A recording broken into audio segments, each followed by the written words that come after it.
Bonjour à tous, bienvenue à notre émission 100% marché en direct de notre studio. Aujourd'hui avec moi à ma gauche Denis Lantoine, le rédacteur en chef d'Investir. Oui, bonjour à toutes et à tous. Bonjour Denis. Ravi de vous retrouver. Et à ma droite, Laurent Albi, le président de l'AFAT. Bonjour Laurent. Bonjour Falco, bonjour Denis, bonjour à tous. Bon, ravi d'être avec vous tous aujourd'hui. Les thèmes d'aujourd'hui, qu'est-ce qu'on a? On a évidemment un focus, on va regarder la France avec le CAC 40, on va regarder l'euro-USD, on va regarder les États-Unis avec les S&P 500. Il y aura aussi des tops et les flops comme chaque semaine et on va regarder les rendez-vous importants des mois et semaines à venir de notre économie et de nos entreprises. Mais on commence avec notre première rubrique, le bilan de la semaine.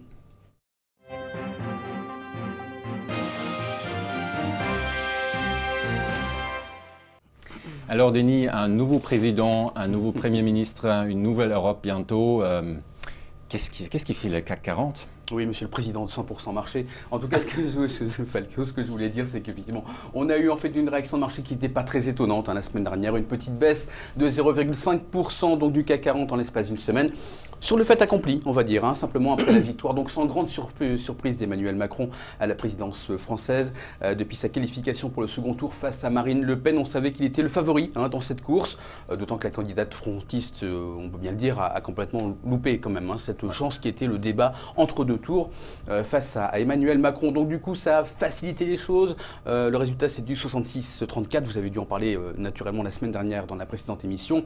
Donc c'est rassurant, mais bon, c'est pas pour autant, en tout cas, tout du moins en début de semaine, que les législatives étaient jouées. Donc pas suffisant non plus pour emporter le CAC 40 dans un nouvel élan. On sait qu'il avait pris 4% au lendemain du premier tour. Ça n'a pas été le cas parce que pour l'instant, on n'a pas encore assez de visibilité. Ça pourrait certainement se décoincer au cours des prochains jours, prochaines semaines, mais en tout cas, pour l'instant, ce n'est pas le cas. Et puis bon, belle performance quand même. Il faut bien l'avouer que depuis le début de l'année, on n'oublie pas que le CAC 40, on a beau dire qu'il ne se passe rien en bourse, le CAC 40, il gagne quand même 11%, Falco, Laurent, depuis le début de l'année, et même 6% depuis un mois. Alors, c'est pas mal. Voilà, attention, c'est l'in go away, mais les derniers mois ont été tellement atypiques en bourse qu'on pourrait très bien se dire qu'aujourd'hui, il n'y a rien qui tient et qu'on n'aura peut-être pas ce fameux sell in May and go away. Bon, très bien, merci beaucoup Denis. On va regarder tout de suite avec Laurent, évidemment, le CAC 40. Oui Falco, alors un CAC 40 qui fait du surplace, qui avance de manière un petit peu déroutante. Voilà. Parce que vous le voyez, on est maintenant dans une phase de consolidation latérale, un marché qui attend vraisemblablement un nouveau catalyseur pour repasser à l'achat. Alors ce n'est pas une situation très confortable parce que regardez, on a l'impression qu'en fait on a un CAC qui est en lévitation sur un plateau avec un niveau de support qui est assez loin et je comprends les opérateurs qui seraient gênés pour rentrer sur le marché sur ces niveaux-là. Alors il y a différentes postures possibles. La première, c'est de penser que finalement après parce que vous voyez cette bougie noire, c'est lundi dernier, c'est-à-dire le résultat de l'élection présidentielle. Donc on voit que depuis que Emmanuel Macron est président de la République, le marché ne fait plus rien, c'est normal, on achète la rumeur, on vend la nouvelle, et donc le marché avait parfaitement pricé cette victoire, et donc on n'a pas eu de nouvelles opérations d'achat pour faire progresser le CAC 40. Alors il y a les optimistes qui diront mais regardez, il n'y a pas de pression vendeuse, par conséquent on consolide et on va aller plus haut. Puis il y a les pessimistes qui disent mais regardez, on n'arrive plus du tout à monter, on voit bien que ça patine, ça va donc baisser. Il y a un gap. Un grand gap, non, c'est ça? Effectivement, alors il y a effectivement un gap, mais il est un petit peu loin. Alors, les pessimistes, qu'est-ce qu'ils disent? Ils disent ça va corriger et ça sera une opportunité pour rentrer plus bas, c'est-à-dire autour de ce niveau à 5300 points. Le problème, c'est que si on ne retrace pas, le marché va continuer de progresser sans nous. Regardez cette consolidation après le premier tour, il n'y a eu aucun retracement, ça a continué de monter. On a aux États-Unis, on va le voir dans un instant, un S&P et un Nasdaq qui sont étonnamment forts. On n'a aucune pression vendeuse pour le moment qui apparaissent sur les écrans. Donc, dans ce contexte, on peut soit rester à l'écart parce qu'on n'y croit pas, et c'est légitime, soit on accompagne cette tendance. Moi, j'aime les replis, donc je serais plutôt tenté de payer un peu plus bas, mais je vous le répète, ça peut tout à fait continuer de monter sans moi. Donc c'est un petit peu difficile. Hein. On est dans un moment de marché un petit peu atypique. C'est pas des moments qu'on retrouve souvent. C'est progression fulgurante et puis on repasse au point mort. On avance par saccade. Donc soit on choisit dès maintenant de payer parce qu'on anticipe la prochaine saccade, soit on se dit il n'y aura pas de prochaine saccade et donc je préfère payer plus bas. Bref, la situation n'est pas simple. C'est le marché, c'est pas moi. Donc on va quand même pas proposer des ventes à découvert, ça serait loin d'être raisonnable. On est sur un marché qui est quand même dominé par le courant acheteur. Donc on va payer ce CAC 40 avec un turbo call. J'ai juste pris moi ce matin la précaution de mettre un niveau d'invalidation, un niveau désactivant très très loin, c'est-à-dire sous les 5200 points parce qu'on pourrait tout à fait revenir sur cette petite zone de support sans que techniquement ça n'ait aucune incidence particulière et pourtant ça serait un meilleur prix d'achat et ce n'est pas à exclure. Donc ce qui est important, c'est de choisir un produit avec une barrière désactivante qui soit loin. C'est ce que j'ai fait. Turbo Call Falco de code T comme Théophile, Y 78B, B comme Bernard. Merci beaucoup Laurent. Donc avant que je vous présente cette Turbo Call sur le CAC 40, je vous dis la phrase classique que je vous dis à chaque semaine. Avant d'investir, il faut se former parce que tous ces produits qu'on vous présente ici présentent aussi une perte de capital total en cours de vie et aussi à l'échéance. Donc je vous invite d'aller sur notre site d'internet productbourse.bnpparibas.fr pour vous former avec tous les vidéos et les brochures qu'on a préparées pour vous. Donc je commence à présenter le Turbo Call CAC 40 avec le code NEMO TY78B qui a un prix d'exercice, une barrière désactivante de 5200, un levier ce matin de 27,31. Et sa échéance de 15 septembre 2017 et son prix ce matin de 1,67 € CAC 40 à 5395,68 points. Donc voilà, ça c'était le Turbo Call sur le CAC 40 et on retourne avec Denis dans le bilan de la semaine. Et l'Arabie Saoudite et la Russie, ils ont s'est mis d'accord sur quelque chose, non? Oui, c'est bien. On en parlait, mais vous savez, ça a toujours été très très long pour trouver un accord entre l'Arabie et la Russie. Là, on n'a même pas à attendre le 25 mai. Autant dire effectivement, cette année, elle est vraiment atypique parce que tout ce qu'on a craint au cours des derniers mois, on a l'impression que tout se libère d'un seul coup. Et là, il y a un accord déjà préalable. Bon, on va attendre de voir si ça tient bien, mais a priori, il n'y a pas de raison, entre l'Arabie Saoudite et la Russie, pardon.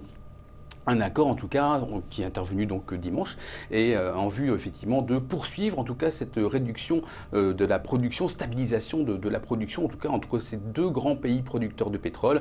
On sait effectivement que c'est ce type d'accord qui avait permis en tout cas au Brent en tout cas d'arrêter de baisser et de remonter.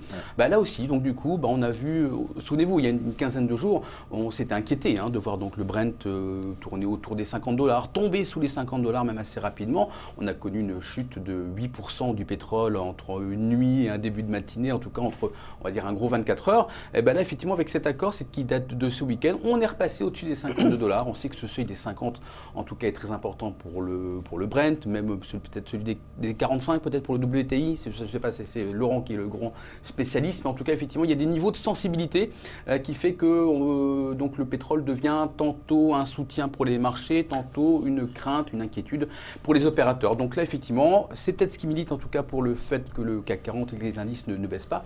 Mais en tout cas, ça a permis en tout cas aux grandes pétrolières, par exemple Chevron, Exxon, de bien tenir la barque en tout cas aux États-Unis et donc de maintenir en tout cas les indices sur des niveaux ou de les empêcher en tout cas de baisser. Puis on sait aussi qu'il y a quand même l'euro-dollar qui joue beaucoup. Donc si maintenant ça paraît un petit peu réglé pour le pétrole, c'est peut-être sur l'euro-dollar que ça va se jouer. Ah oui, d'accord, bon, très bien. Donc on regarde l'euro-dollar avec Laurent alors. Oui, alors on va parler de l'euro-dollar parce que finalement, ce pétrole, on en a parlé ensemble la semaine dernière. C'est la semaine dernière qu'il fallait rentrer sur le marché. Aujourd'hui, c'est un petit peu tard. On est loin des stops. Vous savez comme moi que le pétrole est un marché qui est compliqué, à la jonction de plusieurs facteurs qui s'entrechoquent et qui sont difficiles à évaluer les uns les autres. Et c'est également difficile de les pondérer les uns vis-à-vis des autres. Il y a la géopolitique, il y a les accords, il y a le cours du dollar, il y a les stocks, il y a toujours beaucoup de choses qui rentrent en jeu sur le prix du baril. L'un des facteurs qui aide le pétrole à rebondir, c'est le fait que le dollar ne soit pas très fort en ce moment. Parallèlement à ça, on a un euro qui lui profite de l'élection d'Emmanuel Macron, qui est perçu par les opérateurs comme pro-européen, libéral, pro-business. Et donc, par conséquent, on a un euro qui avait déjà commencé un mouvement ascendant et qui le prolonge. Et donc, on va plutôt se positionner sur l'euro-dollar plutôt que le pétrole, parce qu'il y a encore un petit timing sur l'euro-dollar dont on peut profiter. On va regarder ça ensemble. Alors, on est, comme vous le voyez à l'écran, sur un marché qui est en train de se reprendre. On a dépassé la moyenne mobile à 200 jours. On a fait un gap haussier qui est au-dessus d'une ancienne résistance, donc un breakaway gap. Une fois que le gap a été effectué, il y a eu tout un travail autour de ce niveau. Et ce qu'on remarque, c'est que les opérateurs, les cambistes, ont vraiment défendu la borne haute de ce gap haussier, puisque vous le voyez, ça a été travaillé à plusieurs reprises et à chaque fois, il y a eu du soutien. Depuis 3 jours, on est en pleine accélération haussière sur l'euro-dollar et donc on devrait rejoindre les prochaines résistances qui sont à 1,1150 et puis un petit peu plus tard, un petit peu en dessous de 1,14. Alors, est-ce que l'euro va monter jusqu'à ces niveaux ? Encore une fois, nous ne le savons pas. Ce que nous savons en revanche, c'est que factuellement, il y a une structure qui est haussière. On est sur des creux et des sommets qui sont ascendants. On a une polarité qui a fonctionné, autrement dit une résistance qui devient support, un gap qui tient le choc, un RSI en bas qui montre qu'on repart à la hausse, autrement dit, on assiste à une nouvelle accélération de l'euro face au dollar. Et donc, pour toutes ces raisons, on va essayer de trouver un produit qui accompagne cette appréciation de la devise européenne. Alors, en termes de timing maintenant, vous avez ici, alors malheureusement, je ne sais pas pourquoi, mais aujourd'hui, je ne peux pas zoomer sur mon chart, mais on a ici ce que les fins connaisseurs des chandeliers japonais connaissent bien, ce sont 3 soldats blancs, c'est-à-dire que ce sont des bougies qui annonce une continuation de la hausse. Vous les voyez ici, ces 3 soldats blancs. Le point d'achat idéal quand on a 3 soldats blancs, d'autant plus qu'ils se sont formés à partir d'un support, c'est le milieu de la bougie centrale. Autrement dit, il faudrait attendre un petit repli pour pouvoir rentrer sur l'euro-dollar. Toujours pareil, moi je suis sur les marchés comme je suis dans la vie, j'aime bien ne pas payer cher, donc le risque c'est de ne pas pouvoir rentrer, parce que si effectivement on a un marché qui continue de filer à la hausse, on ne sera pas à l'intérieur. Donc là encore, 2 attitudes possibles, soit on paye tout de suite et on rentre dans l'accélération, soit on attend un meilleur prix. Le risque c'est effectivement de ne pas rentrer sur cette hausse actuelle de l'euro-dollar. En tout état de cause, il faut plutôt le payer, l'euro face au dollar, et donc dans le cadre de cette stratégie, j'ai choisi un variant call de code SK03B. Merci beaucoup Laurent. Donc pour cette analyse, tu vas proposer un variant call sur l'euro US dollar avec le code NEMO SK03B qui a ce matin un levier de 31,70 qui a une échéance de 15 septembre 2017 et son prix d'exercice est de 1,14 et son prix de vente ce matin de 95 centimes pour un euro-dollar à 1,1047. Voilà, avec cette variant call sur l'euro-dollar, on va retourner dans le bilan de la semaine avec Denis. Et une nouvelle chose, en fait, on s'aperçoit que le Wall Street ne vit pas que de la distribution, en fait. Non, mais en tout cas, on peut bien dire que la force, elle est aussi avec les Américains, hein, parce que bon sang, depuis le temps qu'on en parle de ces records, après records du S&P, du Nasdaq, il n'y a pas si longtemps encore du Dow Jones, on a vraiment des marchés qui sont incroyablement forts. Mais effectivement, il y a eu une petite brèche, en tout cas, on l'a vu, avec des valeurs de la distribution qui ont beaucoup, qui ont chuté en bourse, plus de 10% quasiment pour toutes, hein, entre Macy's, Kohl's, JCPenney. Ça fait longtemps que ce n'était pas arrivé. Ça intervient en plus à un moment où le PIB du premier trimestre a lui aussi déçu, 0,7% seulement. Mais bon, c'est vrai qu'il y a quand même quelques caractères un peu ponctuels, hein, comme la plupart des premiers trimestres aux États-Unis. On est habitué maintenant du fait, mais quand même attention. C'est quand même les chiffres qu'on va regarder donc, aux États-Unis dans les prochaines semaines, prochains mois, les chiffres de la consommation des Américains. Ce sera l'un des éléments à surveiller. On aura Walmart d'ailleurs cette semaine. Mais attention quand même à ce petit coup qui était au moins inattendu, en tout cas dans l'ampleur que ça a pris de la chute en bourse, hein, des Macy's, Kohl's et JCPenney. Effectivement, ça n'a pas été bon pour eux. Mais en tout cas, pour l'instant, globalement, ça tient à Wall Street. Ça tient. Ça va. Bon, c'est bon alors pour le S&P 500, Laurent, non ou pas? Bah oui, c'est bon. Ça tient bien même. Hein. On est sur un S&P qui hier a fait une nouvelle clôture historique, un nouveau point également en séance historique, autrement dit des indices américains. Le Nasdaq 100 a fait la même chose. On est sur des indices américains qui sont extrêmement forts. Alors rappelez-vous, la semaine dernière, je disais, cette accumulation sous la résistance me fait penser qu'on va la franchir et qu'on va accélérer à la hausse, en tout cas continuer la progression qui est positive du S&P depuis maintenant un petit bout de temps. Depuis la semaine dernière, il ne s'est rien passé. On est resté à l'intérieur de ce petit rectangle. Autrement dit, la direction, on pense l'avoir.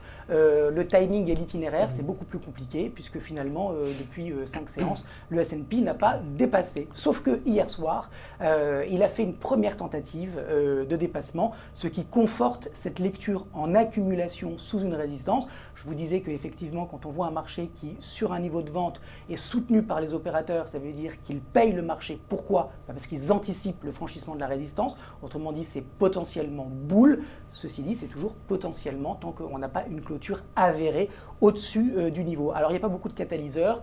Donald Trump, il a des difficultés. Il y a des petits nuages qui s'amoncellent aux États-Unis, mais les investisseurs en font fi. Ils veulent payer ce marché. Ne me demandez pas pourquoi. C'est ce qu'ils veulent, c'est ce qu'ils font. Donc, on accompagne le mouvement. Et alors, toujours pareil, on ne peut pas vendre ce S&P. On peut encore une fois ne rien faire si on n'y croit pas. En ce qui me concerne, j'ai un franchissement de résistance, j'ai une accumulation sous un niveau important, j'ai une tendance de court terme et de moyen terme qui est haussière, donc je paye. Et c'est pour ça que ce Varan Call, c'est celui que je vais vous recommander aujourd'hui, de code SI58B, pour justement accompagner ce mouvement qui, pour le moment, est dominé par les acheteurs.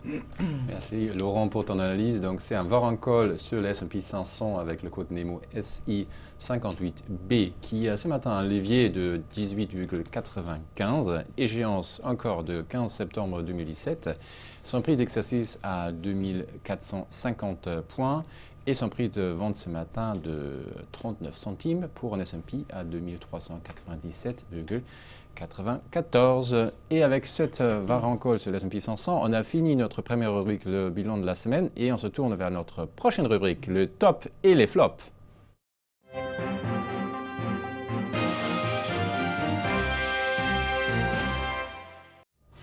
Alors Denis, on regarde les tops et je crois il y a Ipsos en tête, non? Oh oui, gros top, plus de 15% de hausse en tout cas pour la semaine. C'est le spécialiste des études et sondages. Alors c'est pas pour avoir prédit la victoire d'Emmanuel Macron à la présidence, ça n'a rien à voir. C'est de manière très surprenante à la suite en fait d'une étude et d'un effet d'emballement autour d'une étude de la Société Générale qui juge le titre vraiment sous-évalué. Et du coup l'objectif de cours est fortement relevé de 29 à 42 €. Ça a eu un gros impact en tout cas la semaine dernière en bourse. Deuxième top flop, et là j'ai réuni les deux, c'est Havas et Vivendi, parce qu'il faut y voir deux choses. Un, la confirmation tout d'abord par Vivendi de ses prévisions annuelles, malgré un premier trimestre qui est toujours un peu compliqué chez Canal+. Et puis surtout et enfin le lancement tant attendu, en tout cas du processus de rachat de l'agence publicitaire Havas, qui du coup grimpe de 9% et qui s'aligne globalement sur le prix de l'offre de Vivendi. Voilà pour le couple. Et puis Carrefour, alors ça c'est assez amusant, parce qu'en fait là je vous ai mis Carrefour, 4,7% de hausse sur la semaine, quasiment l'équivalent, en tout cas la seule journée de vendredi. Et dans le même temps, on s'est un petit peu posé la question parce qu'on voyait de l'autre côté du palmarès, groupe Fnac qui baissait de 5%. On s'est dit, mais d'où vient donc un petit peu tout ça? Eh bien, ça vient d'un seul homme, Alexandre Bompard. C'est lui, en tout cas, qui est l'artisan du redressement, en tout cas, de Fnac. Et puis, beaucoup d'informations annonçant, en tout cas, que Alexandre Bompard pourrait quitter la Fnac pour aller prochainement chez Carrefour. Alors, je vous laisse calculer, en tout cas, combien vaut cet homme avec le montant des capitalisations qui a pu être échangé entre la perte de groupe Fnac et la hausse de Carrefour. Ça doit faire quelques millions d'euros pour ce monsieur, en tout cas en termes de valorisation pour quelqu'un qui a priori est vraiment apprécié par les boursiers au point de faire baisser groupe Fnac et de faire monter Carrefour. Merci beaucoup Denis donc, pour les tops. Et là où il y a eu des tops, il y a aussi des flops ou pas? Oui, bien sûr, il y a toujours des flops. Oui. Et en revanche, là, on va peut-être aller un petit peu plus rapidement. C'est beaucoup une affaire de capital en fait qui est en jeu. SPIE, donc une société d'ingénierie qui a donc perdu 7% et qui a souffert en fait du placement d'un capital de plus de 10% du capital, en tout cas par plusieurs de ses gros actionnaires. Alors souvent, ça se fait avec une certaine décote parce qu'il faut bien attirer en tout cas les nouveaux investisseurs, nouveaux actionnaires. C'était le cas et donc mécaniquement, l'action baisse directement sur ce prix d'offre. A priori, c'est pour remonter derrière. En tout cas, un effet mécanique qui a fait que SPIE a perdu 7% la semaine dernière. Schneider Electric, là aussi, c'est un petit peu la même chose, des prises de bénéfices pour l'essentiel, pour cette action qui s'était bien comportée, en tout cas auparavant. Et donc, ça a fait le jeu, en tout cas, de certains fonds d'investissement qui en ont profité pour vendre un petit peu, pour acheter. En tout cas, BlackRock est par exemple retombé sous le seuil des 5%. Ça a dû jouer, en tout cas, dans ce mouvement sur la semaine. Et puis Casino, moins 5,8%. Rien de particulier à signaler, hormis, en tout cas, peut-être... c'était l'un des thèmes en tout cas de cette présente émission, les valeurs de rendement, souvenez-vous. C'est une valeur à gros rendement et c'est une valeur qui vient de verser son dividende. Alors dans ces cas-là, les gens se disent ok, maintenant c'est bon, j'ai mon dividende, je reviendrai plus tard sur l'action, peut-être l'année prochaine ou dans 6 mois. Pour l'instant, en tout cas sur Casino, l'affaire est réglée, je passe à autre chose. Donc certainement quelques actionnaires qui ont dû vendre une partie de leur action Casino après avoir touché en fait ce dividende de l'année 2016. Super, merci beaucoup Denis pour ces tops et les flops. Et on va regarder avec Laurent tout de suite Schneider Electric. Effectivement, Falco, j'ai choisi cette semaine de vous parler de Schneider Electric. C'est un titre qui est fort. Il est en progression de manière impulsive, c'est-à-dire très significative depuis plus d'1 an. On est sur un titre dont le prix s'échange sur des niveaux historiques. Autrement dit, tous ceux qui ont investi dans Schneider Electric gagnent aujourd'hui de l'argent. C'est le propre d'un nouveau plus haut historique. Et on voit que après l'ouverture de ce gap haussier qui s'est fait donc au-dessus des précédents sommets historiques, on a un titre qui consolide. Alors cette consolidation, elle montre qu'on a eu des petites prises de bénéfices sur le titre, des prises de bénéfices légitimes, puisque je vous disais que Schneider est en hausse depuis un petit peu plus d'1 an. Remarquez néanmoins que ces prises de profit, elles sont très contenues, c'est-à-dire qu'on ne peut pas vraiment parler de correction. Il est plus légitime de parler d'une consolidation latérale, c'est-à-dire que c'est vrai qu'il y a eu un petit repli, mais tout de suite, on a des opérateurs qui sont venus soutenir les cours un tout petit peu en dessous de la borne haute du gap haussier. On a refait une tentative pour faire un nouveau plus haut. On est reparti à la baisse. On rebondit maintenant sur cette zone de support. Autrement dit, on est sur un titre qui est pour le moment en consolidation qui s'inscrit dans un contexte technique qui lui est largement positif. Alors sur Schneider Electric, encore une fois, deux manières d'opérer. Soit vous pensez avec la petite bougie noire que vous voyez ici qu'on va corriger plus et auquel cas vous pouvez attendre un petit peu plus pour payer et rentrer dans la tendance. En revanche, si par exemple d'ici ce soir on voit que le marché repart à la hausse, ça serait illustré par une bougie blanche, alors ça veut dire que le support qui a été testé 2 fois fonctionne et que maintenant on va repartir pour tester les précédents sommets et aller plus haut pour les prochaines semaines. Donc vous voyez, c'est assez tactique, mais sur le fond, c'est bien des achats qu'il faut faire sur Schneider Electric pour toutes les raisons que je viens d'évoquer. Et donc j'ai sélectionné un Varan Call de code TL, T Théophile, L comme Laurent, 45B, B comme Bernard. Merci beaucoup Laurent pour cette Varan Call sur Schneider Electric. Théophile Laurent 45B, qui a une échéance de 15 septembre 2017, qui a un levier ce matin de 11,89, son prix d'exercice de 78 € et son prix de vente ce matin de 28 centimes pour un prix de Schneider Electric de 60,745 €. Donc, avec cette Varan Call sur Schneider Electric, on va se tourner à notre prochaine rubrique qui s'appelle Focus.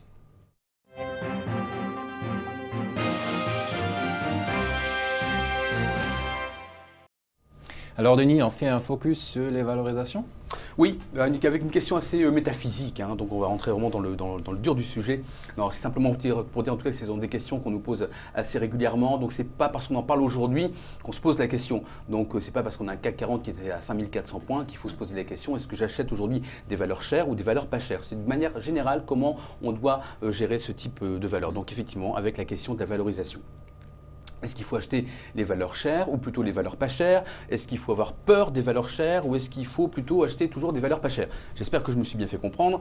En tout cas, l'idée c'est de s'amuser en tout cas à regarder quelles sont les valeurs qui sont actuellement les plus chères en bourse. Donc je vous ai sorti un petit tableau avec les PER, donc c'est-à-dire la valorisation des profits estimés pour l'année 2017 des valeurs qui sont au SBF 120. Alors, qu'est-ce qu'on peut en tirer comme conclusion? Tout d'abord, regardez le prix moyen du marché, c'est 15,8 8 fois, donc les profits estimés pour 2017, et on a effectivement une sélection de valeurs dont la valorisation est de plus de quasiment 25 fois jusqu'à 38. Alors qu'est-ce qu'on voit quand on regarde cette liste? On voit quand même qu'il y a quelques secteurs qui se dégagent. Par exemple Hermès, 38 fois les bénéfices, on a effectivement L'Oréal, 27 fois les bénéfices, on a LVMH qui est pas très loin, qui va être autour de 22-23, donc globalement, on a Rémy Cointreau aussi qui est dans les spiritueux, donc entre luxe et spiritueux, on a quand même le haut de gamme que l'on a l'habitude de payer cher. Alors pourquoi? Parce que, qu'est-ce qu'il y a d'autre aussi à côté, pardon? On a aussi des technos, on a avec Iliad, Ubisoft, on a aussi du Essilor. Alors Essilor, on peut peut-être se dire que c'est simplement des lunettes, mais c'est quand même du lunettes haut de gamme. Donc là aussi, on est quand même dans le haut de gamme de l'optique et c'est un numéro 1 mondial. On a aussi Legrand qui est quasiment un numéro 1 mondial, dans l'électricité peut-être, mais en tout cas c'est aussi considéré dans le haut de gamme. Quand vous allez chez Leroy Merlin ou Bricorama, vous avez le choix entre une marque distributeur et souvent une marque Legrand. Et je vous connais Falco, vous allez prendre du Legrand. Donc voilà, il y a quand même cette haut de gamme, il y a l'étiquette, la notoriété qui fait qu'effectivement, ce sont des valeurs à forte croissance, deux, ce sont des valeurs à forte notoriété. Donc qu'est-ce qu'on paye? On paye la croissance, on paye le nom, on paye finalement une visibilité à toute épreuve sur des grands noms de la cote. Voilà pourquoi en tout cas ça se paye très cher.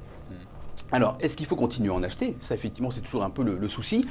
Pour moi, oui, en tout cas, en dehors de toute analyse de marché. C'est-à-dire que ce sont des valeurs qui ont, comme on le disait à l'instant, qui ont un nom, qui ont une croissance, qui peuvent défaillir parfois. C'était le cas avec Essilor, mais Essilor est bien vite remonté derrière. Donc un petit trou d'air, un trimestre ou deux, ça peut arriver à n'importe quelle entreprise, mais la plupart du temps, ce sont des sociétés qui remontent naturellement. On a du Legrand qui est par exemple au plus haut historique, et comme le disait Laurent, des valeurs qui sont au plus haut historique, elles n'ont pas de résistance, tout le monde gagne de l'argent, donc a priori, sauf mauvaise nouvelle, il n'y a pas vraiment raison de les vendre.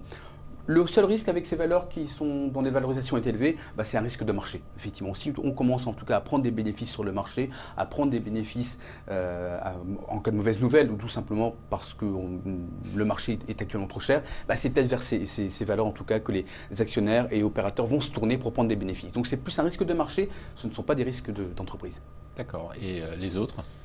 Les autres, donc les valeurs les moins chères, on va dire maintenant. Alors là, les valeurs les moins chères, on change complètement de registre. Vous allez voir en tout cas, ça va du coup très très bas. On va donc du 6 fois, 11 fois les bénéfices, donc c'est bien moins que les 15 fois du CAC 40. Et là, on s'aperçoit globalement que ce sont quasiment que des cycliques. Donc Renault, beaucoup de automobiles notamment. Renault, Peugeot, Faurecia, et puis les banques, AXA ou les financières, AXA, BNP, Société Générale, plus du Air France, plus du Arcelor. Donc en gros, des valeurs à risque, on va dire, en tout cas qui sont habitués à avoir des gros bêtas, on a déjà utilisé cette expression, qui vont très fortement bouger, amplifier des mouvements en tout cas de l'indice, et ça durant la durée d'un cycle, qui peut être 1 an, 2 ans, 3 ans, un peu moins. On est habitué à avoir du Arcelor dans nos top flops régulièrement dans tous nos classements. Le Peugeot, c'est pareil. Donc, qu'est-ce qu'on paye là? C'est pas cher parce que c'est risqué. Donc, en gros, on prend plus de risques avec ce type de valeur. Les banques, là, c'est pas forcément cyclique, mais on sait que ce sont des valeurs qui sont très souvent décotées par rapport aux fonds propres parce qu'avec les augmentations de la réglementation, ça vous en savez quelque chose. Falco, on demande de plus en plus de fonds propres à mettre par rapport aux risques, par rapport aux actifs. Et si on alloue des fonds propres uniquement en garantie, on a moins de rentabilité sur les fonds propres. Et donc, moins de rentabilité sur les fonds propres, ça se paye moins cher en bourse, d'où en tout cas ces valorisations qui sont assez faibles. Alors oui, à ces valeurs, mais pour moi, dans une optique effet de levier. On n'achète pas en tout cas des bancaires, de l'automobile, du Arcelor pour une période de 10 ans de fonds de portefeuille. On en prend en marge des valorisations plus élevées, un tout petit peu, un peu comme du turbo, un peu comme du Varan. Alors pour le peu que vous mettiez du turbo et du Varan sur de la cyclique, là je peux vous dire qu'on y va à fond les ballons. Mais en tout cas c'est pour dynamiser un peu un portefeuille, mais en regardant ça de près, peut-être pas forcément plus de 3 mois, 6 mois, 1 an, mais en tout cas il faut être beaucoup plus réactif et arbitrer en tout cas ce type de valeur. Voilà un petit peu entre les valeurs pas chères et les valeurs chères. Merci beaucoup, Denis, pour ce focus sur la valorisation pour les valeurs pas chères et chères. Et on va regarder d'ailleurs en valeur chère, Rémy Cointreau avec Laurent. Oui, alors effectivement, j'ai choisi Rémy Cointreau parce que d'un point de vue technique, le titre est fort. Il évolue sur des niveaux de plus haut historique. Donc on est toujours dans cette configuration de titres extrêmement forts. Et puis, comme l'a très bien expliqué Denis, on est sur un titre qui est peu volatile. quand on compare avec Air France, des titres comme ça, où on est vraiment sur moi, ce que j'appelle un arrachage, c'est-à-dire démonter en quasi-ligne droite.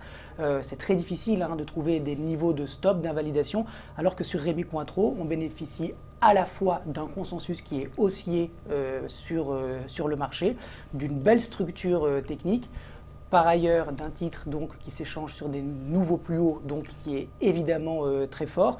Et de cette manière, on voit que en payant Rémi Cointreau, on a des niveaux de stop qui, pour le coup, sont tout à fait raisonnables et nous permettent donc de bénéficier de produits de bourse qui ne sont pas, dont le prix n'est pas trop étiré.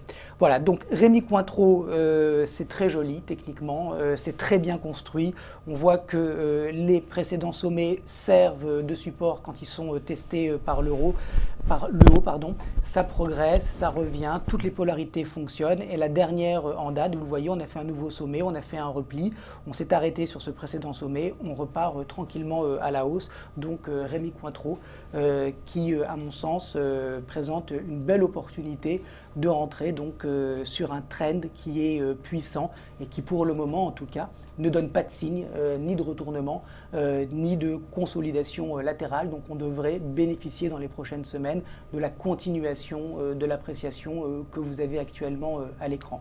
Alors, pour profiter donc de ce trend qui est haussier, j'ai choisi, vous l'avez compris, un variant call de code T comme Théophile, H comme Hector, 40, B comme notre éternel Bernard. Merci Bernard. Bernard qui n'existe pas d'ailleurs. Bon, merci beaucoup Laurent pour cette variant call sur Rémi Cointreau et surtout l'analyse sur Rémi Cointreau. Donc TH40B, c'est un variant call qui est actuellement en levier de 9,01, une échéance de 15 septembre 2017, une prix d'exercice de 100 € et son prix de vente ce matin 21 centimes pour Rémi Cointreau à 96,21. Donc c'était le focus. On va passer maintenant à notre dernière rubrique à ne pas manquer.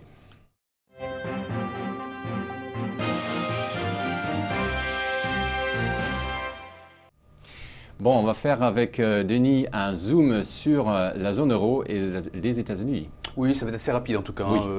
Cette semaine, pas de grands événements, pas d'événements majeurs. Quelques statistiques en tout cas à regarder. Ce sera cet après-midi pour la production industrielle d'avril aux États-Unis. L'indice Fed de Philadelphie un peu plus tard dans la semaine et l'indice composite du Conference Board d'avril en zone euro. On les a quasiment déjà eu. En fait, le PIB du premier trimestre conforme aux attentes ce matin. L'indice ZEW en Allemagne, là aussi globalement conforme aux attentes. On attend l'inflation d'avril, pas de grosse surprise à attendre. Et que font les entreprises? Alors, c'est déjà un petit peu la fin des publications, donc on va maintenant se contenter simplement de Ubisoft ce soir. On a encore quelques retardataires comme Bouygues. Saint-Gobain, c'est une journée investisseur, donc ce n'est pas des résultats. Et Iliad, en assemblée générale qui se poursuivent, donc Air France, KLM, Areva, EDF. EDF, elle devrait être assez intéressante. Elis et Thales. Et à l'international, Home Depot, Vodafone, Gap. Attention à Walmart, parce que pour l'instant, ça a déçu le secteur de la distribution, on en a parlé. Et Burberry. Voilà. Merci beaucoup Denis. Donc avant de nous quitter, je vous donne rendez-vous pour la semaine prochaine et aussi cette semaine. Donc d'abord jeudi 18 mai à 17h, vous le connaissez tous, le webinaire revue technique des marchés avec Laurent qui va nous analyser quelques sous-jacents, quelques actions et indices. Très intéressant à voir. Donc ce jeudi à 17h. Et évidemment, mardi prochain, 23 mai, à midi, notre prochaine émission 100% marché. Donc, il me reste à vous dire merci beaucoup d'avoir été avec nous. Merci beaucoup à Denis d'avoir été au studio avec nous. C'est un plaisir. Et aussi à Laurent pour toutes les analyses. Merci Falco. Avec nous. Et je vous dis à bientôt et bonne journée à vous et bons investissements. Au revoir.